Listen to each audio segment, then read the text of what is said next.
بسم اللہ الرحمن الرحیم۔ Welcome to my channel global lounge. میرے تمام ویورز کو السلام علیکم۔ امید ہے آپ سب خیریت سے ہوں گے۔ اپنا بہت سا خیال رکھیے۔ رمضان کا مہینہ چل رہا ہے، بہت زیادہ عبادت میں اپنا وقت گزاریے اور اللہ کا شکر ادا کریں کہ اس نے ہمیں یہ بابرکت مہینہ دیکھنا نصیب فرمایا، اور سب کے لیے مغفرت کی دعا کریں۔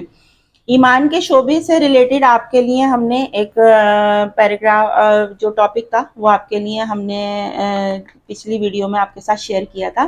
اب ہم آ گئے کتاب الآداب اور اخلاق۔ تو یہ جو ٹاپک ہے یہ بہت ہی اہم ٹاپک ہے، اور اس سے ریلیٹڈ آپ کو کن باتوں کے بارے میں معلوم ہونا چاہیے وہ آپ کے ساتھ شیئر کر لیتے ہیں۔ تو وضو اور طہارت کے آداب، تو دیکھیں ان کے بارے میں جو ہے سب کو معلوم ہونا چاہیے کہ ادب آداب کے معاملے میں اور اخلاق کے معاملے میں، کیونکہ اگر آپ ایک اچھے مسلمان ہیں، اچھے انسان ہیں، تو آپ کا اخلاق اور ادب جو ہے وہ سب سے زیادہ بلند ہونا چاہیے۔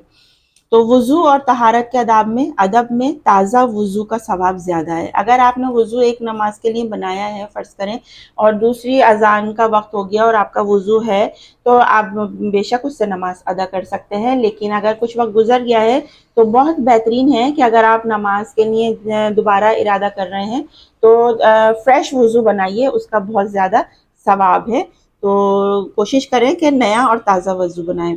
ادب میں یہ ہے کہ قضائے حاجات کے وقت قبیلے کی طرف رخ اور پشت نہ کرو، کسی سوراخ میں پیشاب مت کرو، شاید اس میں سے کوئی سانپ یا بچھو وغیرہ نکل آئے جو آپ کو نقصان دے سکتا ہے۔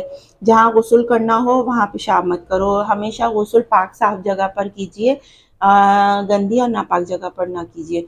قضائے حاجات کے وقت باتیں مت کریں۔ جب سو کر اٹھو تو ہاتھ اچھی طرح دھونے سے پہلے پانی کے اندر نہ ڈالو، دھونے سے پہلے پانی کے اندر نہ ڈالو۔ اگر آپ کے پاس برتن ہے کوئی، اس میں پانی آپ نے اسٹور کیا ہوا ہے اور ابھی آپ اچھی طرح پانی استعمال کرنا چاہتے ہیں اور سو کر اٹھے ہیں، تو ہاتھوں کو پہلے اچھی طرح دھو لیجئے، نہ کہ اس پورے پانی میں ہاتھ ڈال کے اس کو خراب کیجیے۔ جو پانی دھوپ سے گرم ہوا ہو اسے استعمال مت کرو، اس سے برس کی بیماری کا اندیشہ ہے، جس سے بدن پر سفید سفید داغ ہو جاتے ہیں۔ صحیح بات ہے، یہ لاجک والی بات ہے، بہت اس کی احتیاط کرنی چاہیے، آج کل یہ بیماری بہت دیکھنے میں آتی ہے۔ اچھا، نماز کے آداب کیا ہیں؟ نماز وقت پر پڑھو، کوشش کریں کہ اول وقت میں پڑھیں، رکوع سجدہ اچھی طرح کرو، دھیان سے نماز پڑھو۔ جب بچہ 7 سال کا ہو جائے تو اس کو نماز کی تاکید کرو، جب 10 سال کا ہو جائے تو مار کر نماز پڑھاؤ۔ ایسے کپڑے پر یا ایسی جگہ میں نماز پڑھنا اچھا نہیں جس کے نقش و نگار میں دھیان لگ جائے اور دھیان لگ جانے کا اندیشہ ہو۔ کوشش کریں کہ سادہ اور پاک صاف چیز ہو جس کے اوپر کوئی نقش و نگار نہ ہو۔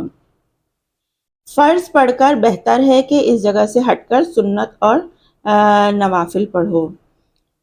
نفلیں اور وظیفے اتنے شروع کرو کہ جس کو پورا کر سکو۔ بعض لوگ بہت زیادہ وظیفہ اتنا اسٹارٹ کر دیتے ہیں کہ جس میں ٹائم بھی بہت زیادہ لگ رہا ہوتا ہے اور وہ ان کو تھکا بھی رہا ہوتا ہے، اور پھر وہ خود پڑھتے پڑھتے الجھ جاتے ہیں۔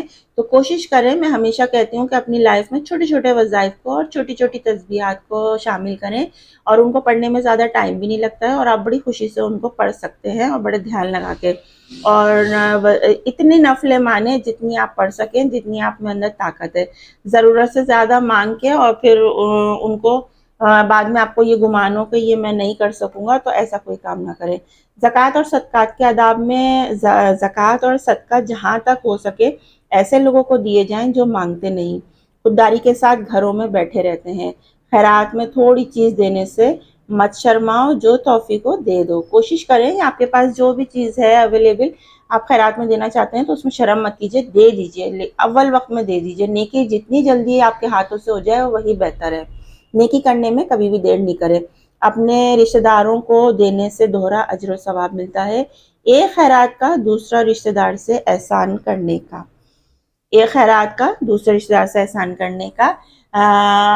غریب پڑوسیوں کا خیال رکھا کرو، اگر آپ کے اطراف میں کوئی غریب پڑوسی ہیں تو ان کا ضرور خیال رکھیں، جو بھی کچھ اچھا پکائیں ان کو ضرور کھلائیں۔ اگر آپ کے پاس ضرورت سے زیادہ کپڑے ہیں تو ان کو دے دیجیے، ان کی ضرورتوں کا خیال رکھیں۔ پوچھ لیں، ان سے پوچھ لیجیے کہ آپ کو کسی چیز کی ضرورت تو نہیں ہے۔ اگر وہ آپ سے کہتے ہیں نہیں ہے تو پھر بھی آپ کوشش کریں کہ آپ دیکھتے جانتے بھالتے ہیں کہ ان کے حالات اچھے نہیں ہیں، تو کسی طور کچھ نہ کچھ ان کی نقدی دے کر ان کی مدد کر دیا کریں۔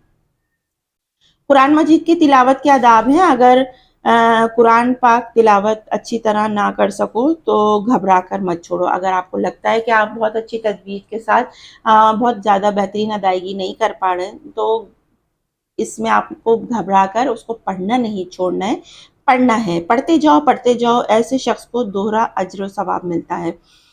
اگر قرآن مجید پڑھا ہو تو اس کو مت بھلاؤ بلکہ ہمیشہ پڑھتے رہو. قرآن مجید پڑھ کر بھلا دینے سے بڑا گناہ ہوتا ہے. جتنا آپ کو پڑھ کر چھوڑنے سے نہیں ہوگا اس سے زیادہ کہیں بھلا دینے سے ہوگا. قرآن مجید دھیان اور توجہ سے پڑھا کرو. اب آ جاتے ہیں دعا اور ذکر کے آداب کی طرف. ادب تو یہ ہے کہ دعا مانگنے میں ان باتوں کا خیال رکھیں. خوب ذوق و شوق سے دعا مانگیں. گناہ کی چیزیں مت مانگو. گناہ کی چیزیں اپنی دعا میں کبھی بھی نہیں مانگنی چاہیے. اگر کام ہونے میں دیر ہو جائے تو تنگ ہو کر دعا مت چھوڑو بلکہ اس کو مانگتے رہیں. دعا ہونے کا مکمل یقین رکھیں. جہاں بیٹھ کر دنیا کی باتوں اور دھندوں میں لگو وہاں تھوڑا بہت اللہ تعالیٰ کا اور اللہ کے رسول صلی اللہ علیہ وسلم کا ذکر بھی کر لیا کرو. استغفار کثرت سے کیا کرو. اس سے مشکل آسان اور روزی میں برکت ہوتی ہے. اگر بدقسمتی سے گناہ ہو بھی جائے تو توبہ میں دیر مت لگاؤ، اسی وقت فوراً توبہ کر لو. اگر دوبارہ گناہ ہو جائے تو پھر جلدی سے توبہ کر لو. یہ مت سوچو کہ جب توبہ ٹوٹ جاتی ہے تو پھر ایسی توبہ کرنے سے کیا فائدہ. یہ نہیں سوچیں کہ ہم ہمیشہ توبہ کر لیتے ہیں پھر ہم سے وہی کام سرزد ہو جاتا ہے.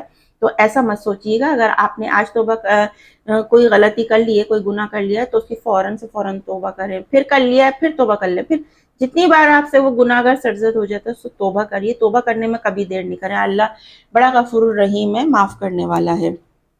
اس کی ذات سے کبھی بھی نا امید نہ ہوا کریں.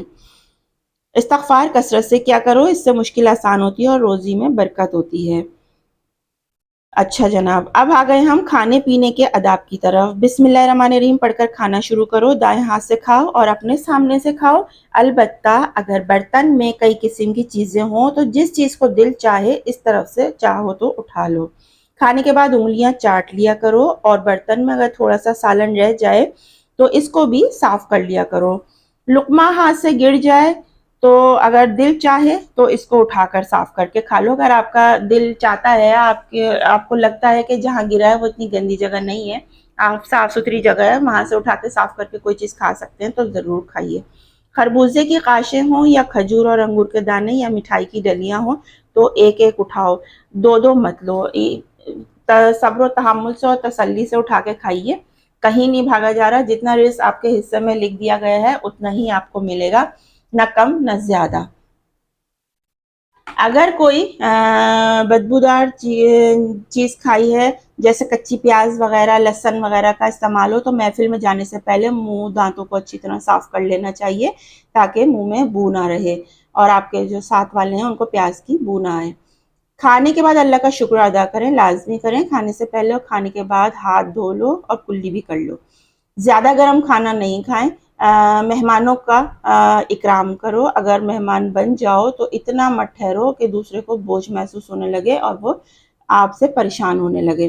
کھانا مل کر کھانے میں بڑی برکت ہوتی ہے. کھانا کھانے کے بعد دسترخوان اٹھ جانے سے پہلے نہیں اٹھنا چاہیے اور جب تک ساتھی کھانا کھا رہے ہوں ہاتھ نہیں اٹھانا چاہیے تاکہ وہ شرم کی وجہ سے سیر ہو کر کھانے سے محروم نہ ہو جائیں. اگر اٹھنے کی ضرورت ہو بھی تو ساتھیوں سے عذر بیان کر دینا چاہیے. ٹھیک ہے، تو یہاں تک یہ آپ کے لیے یہاں روکتے ہیں. مہمان کو دروازے تک پہنچانا سنت ہے. پانی 3 سانس میں پینا چاہیے. شروع میں بسم اللہ اور آخر میں الحمدللہ کہنا چاہیے اور پانی ہمیشہ 3 سانسوں سے منہ الگ کر کے برتن کو الگ کرنا چاہیے پھر پینا چاہیے. جس برتن سے زیادہ پانی آ جانے کا اندیشہ ہو، اس کا اندر کا حال معلوم نہ ہو تو شاید کوئی کیڑا کانٹا وغیرہ نہ ہو تو برتن سے منہ لگا کر پانی نہیں پینا چاہیے. بلا ضرورت کھڑے ہو کر پانی نہیں پینا چاہیے. دوسرے لوگوں کو پانی دیتے وقت دائیں جانب سے شروع کریں. برتن کی ٹوٹی ہوئی جگہ سے کبھی پانی نہیں پینا چاہیے. رات کو بسم اللہ پڑھ کر دروازے بند کرنے چاہیے. برتنوں کو ڈھک دینا چاہیے. چراغ سوتے وقت گل کر دینا چاہیے. چولہے کی آگ بجھا دینی چاہیے اور کھانے پینے کی چیزوں کے پاس کسی کے پاس بھیجنا ہو تو ڈھک کر بھیجیں. یہ میں نے اکثر یہ والا پوائنٹ میں آپ کو بتاتی ہوں کہ اکثر میں نے دیکھا کہ کسی کے اگر کبھی کوئی چیز آتی ہے تو ان کی عادت ہوتی ہے کہ وہ کھلے برتن میں کوئی بھی آپ کے پاس سالن ہے، کوئی بھی تبرک ہے، کوئی بھی چیز ہے، وہ ایسے کھلا لے کر آ جاتے ہیں اور آپ کو دیتے ہیں. تو اس چیز کو آپ کا دل بھی نہیں ٹوٹتا کھانے کا، پھر وہ ضائع ہوتی ہے. تو جب ادب یہی ہے کہ جب بھی کسی کو کوئی چیز ہے ہمیشہ ڈھک کر دیجئے اور تاکہ وہ اچھی طرح اس کو استعمال کر سکے. تو یہ تھے ہمارے کتاب الآداب اور اخلاق کے کچھ ٹاپکس، کھانے کے آداب، دعا کے آداب، زکوٰۃ کے اور نماز کے آداب، وضو کے آداب. تو بہت انٹرسٹنگ ٹاپک ہے. ابھی اس سے ریلیٹڈ ابھی اور بھی آداب ہیں جو ہم آپ کے ساتھ نیکسٹ ویڈیو میں شیئر کریں گے.